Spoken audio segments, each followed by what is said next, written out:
Houston Real Estate Radio.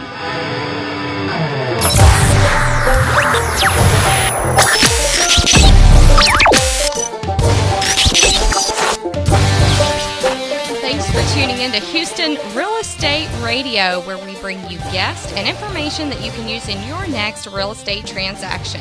Anything that we talk about on air, you can always find on our website at rrea.com/radio.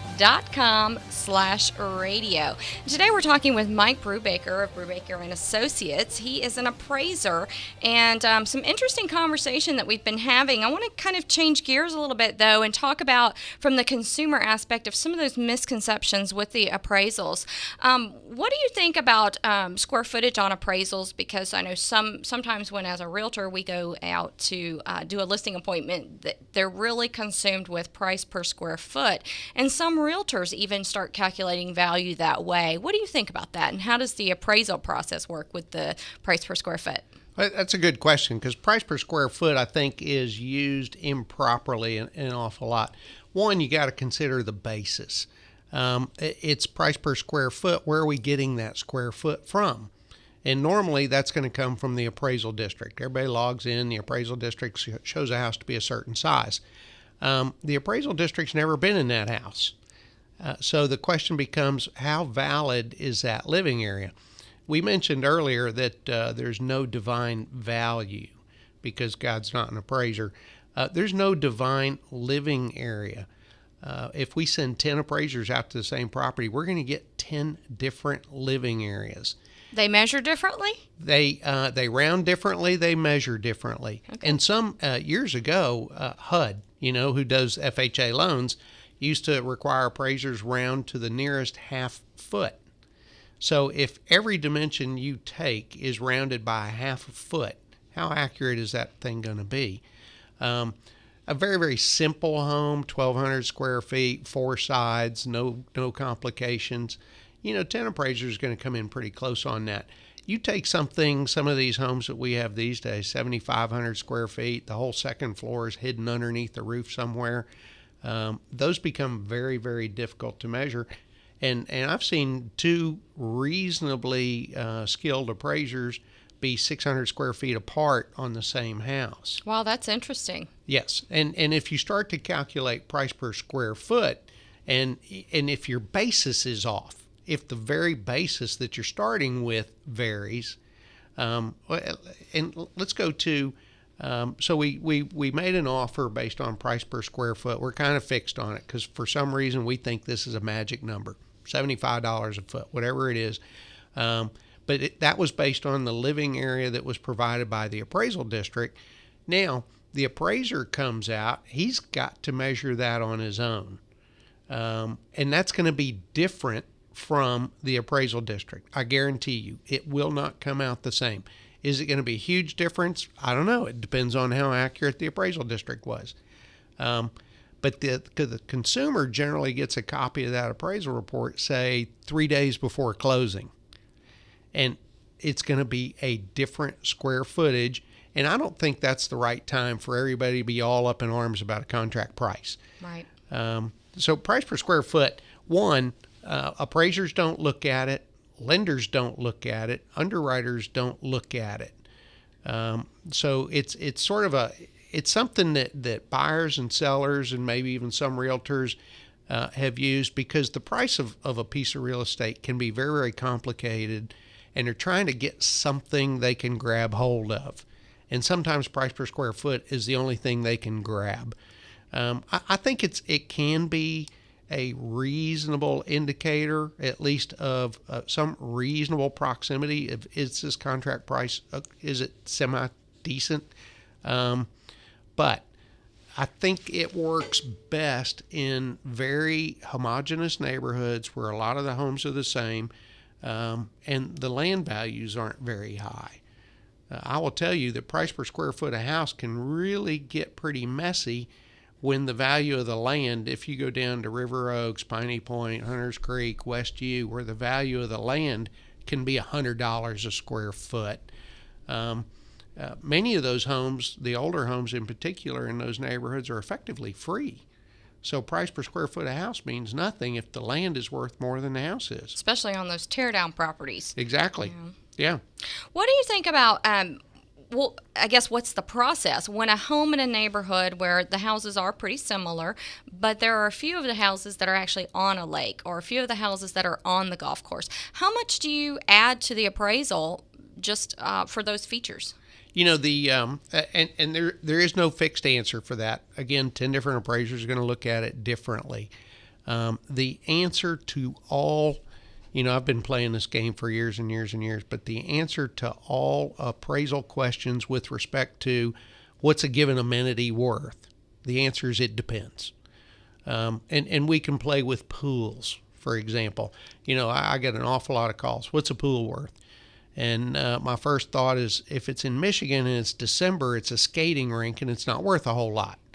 And we could take the same pool, if you want to draw a silly example, take the same pool if we could pick it up from a $3 million house in River Oaks. It might be worth something at that property, but if we pick that pool up and put it in a $75,000 house somewhere else, it's not going to be worth the same. So there's no appraiser database that says a pool is worth X, and really from time to time, some of these amenities, folks will spend money on something and they can actually detract from the value of the property. Sure. And some people don't want an outdoor kitchen or they don't want a pool, so it can detract from value. What do you think about pools, though? I see a lot of appraisers just in the area that I work real estate in. I see a lot of appraisers come in between $12,000 and $15,000 for every single pool. And you and I both know there are pools that are put in that are $30,000, and then there are others that are put in at $80,000, and that's a big difference. But yet they all seem to be about the same. How do you address that? What do you think about that? I think, again, we're back to that skill level of the individual appraiser. Go back to what I said before, that an appraiser, a Texas state certified appraiser, the highest level of certification the state offers, all you need is 2 years experience. I don't know if I should share this or not, but I will tell you that when I had 2 years experience, I was so dumb I didn't even know how much I didn't know. Some of those guys they've grabbed a number, somebody gave it to them once, and they use it universally as if it were handed down by God, as if it were a fixed number. And you're right. Even the same pool in a different location on the property may have a different contributory value.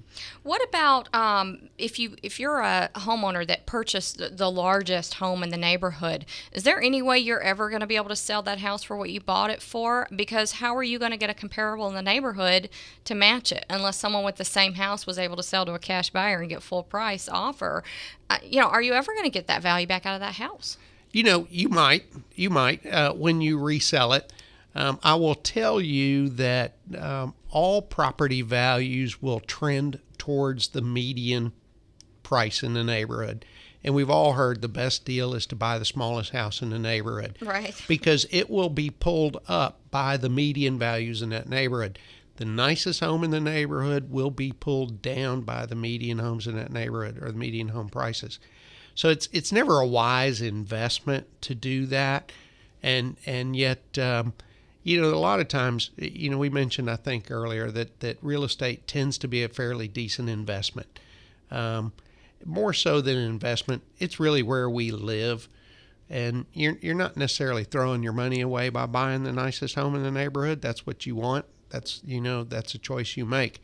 I think it becomes a riskier investment decision to do that. And what about, Lake Conroe, the water was down for so long. If you're trying to sell a house up there, is that decreasing your property value when the water's down versus when the water's up? What kind of impact does that have on appraisals? That's an interesting question, because appraisers, we'll all get in a room and talk about that kind of stuff.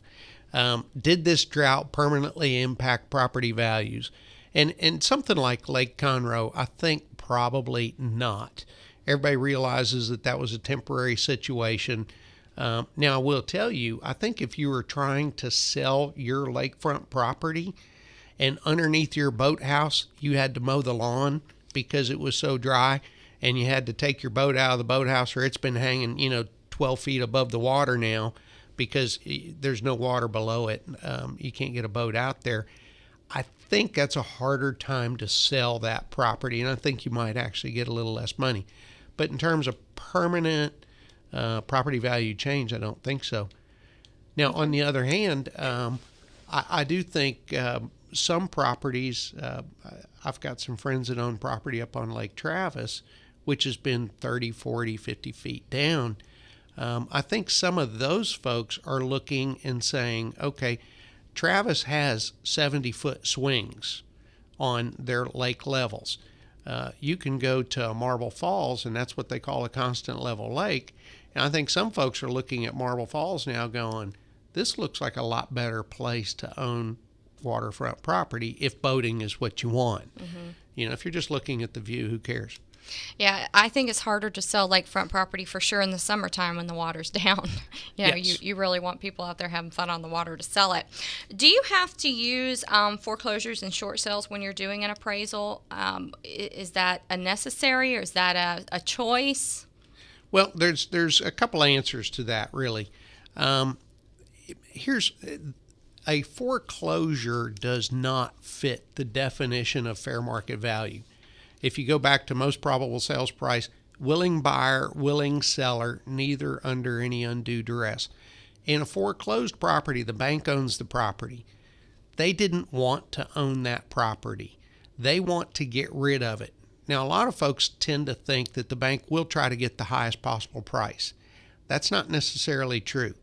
The bank's number one goal is to get rid of that property, get it out of their name before somebody gets hurt in a vacant property, before it gets vandalized, before a storm comes and tears the roof off of it. They want out from under that property, and they will sell it quickly. So based on that foreclosure sale doesn't fit the definition of fair market value, and in theory should not be used as a comparable sale.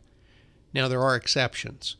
If all the homes in the neighborhood are being foreclosed upon, and we have a couple of neighborhoods in Houston that has happened, and if virtually all the sales in that neighborhood are foreclosures and all the upcoming listings are foreclosures, it really doesn't matter if your home's a foreclosure or not. It's going to sell because somebody can go buy the same house off of a bank for infinitely cheaper.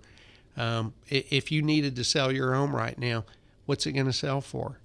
It's going to sell for about the same price as all those foreclosures. Now, we're assuming they're all equal condition. Sure. Your home may be better maintained. It may look prettier. You may be able to get slightly more, but you're stuck with that market. So technically, a foreclosure should not be a comparable sale, but when they dominate the market, they become the market, and therefore that's your market value. All right, that's good information to know. We're going to be right back after this next commercial break.